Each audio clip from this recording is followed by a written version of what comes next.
میرا دل بدل دے، میرا دل بدل دے، میرا دل بدل دے۔ ایک صاحب نے سوال پوچھا ہے کہ زیر ناف بالوں کو صاف کرنے کا صحیح طریقہ کیا ہے؟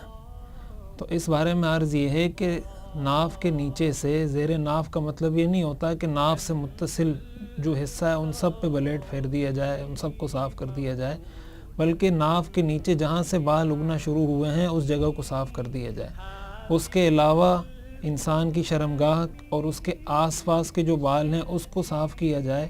اسی طرح جو اس حصے کے اندر جو بھی ایسے بال آتے ہیں جس سے یہ خدشہ پیدا ہو سکتا ہے کہ اس میں نجاست لگ سکتی ہے، ناپاکی لگ سکتی ہے، یا جب انسان استنجا کرے گا تو استنجا صحیح طریقے سے نہیں کر سکے گا، تو وہاں سے لے کر اپنی شرمگاہ کے آس پاس کے ارد گرد، اسی طرح ناف کے نیچے جہاں سے بال وغیرہ اگے ہیں اس ساری جگہ کو اچھے طریقے سے صاف کر لینا چاہیے۔ بعض لوگ رانوں کے بال بھی صاف کر دیتے ہیں، اور بعض لوگ پتہ نہیں ہوتا ان کو مسئلے کا کہ کتنے بال صاف کرنے کتنے نہیں، تو بہت پریشانی میں رہتے ہیں۔ تو یہی وہ مخصوص حصہ ہے جہاں نجاست لگنے کے اندیشے ہیں، شریعت نے ان جگہوں کو صاف کرنے کا حکم دیا ہے۔ اور یہ بات بھی اچھے طریقے سے یاد رکھنی چاہیے، بعض لوگ اس میں بہت سستی کرتے ہیں۔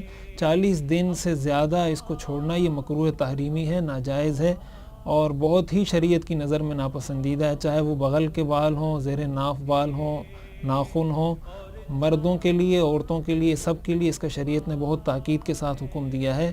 بہتر اور اصولی طریقہ یہی ہے کہ ہر ہفتے اس صفائی کا پورا اہتمام کیا جائے۔ اگر ہر ہفتے نہیں کر سکتے تو 40 دن سے پہلے تو کم از کم اس کا کرنا شرعاً ضروری ہے، اور اس کا پورا اہتمام کرنا چاہیے۔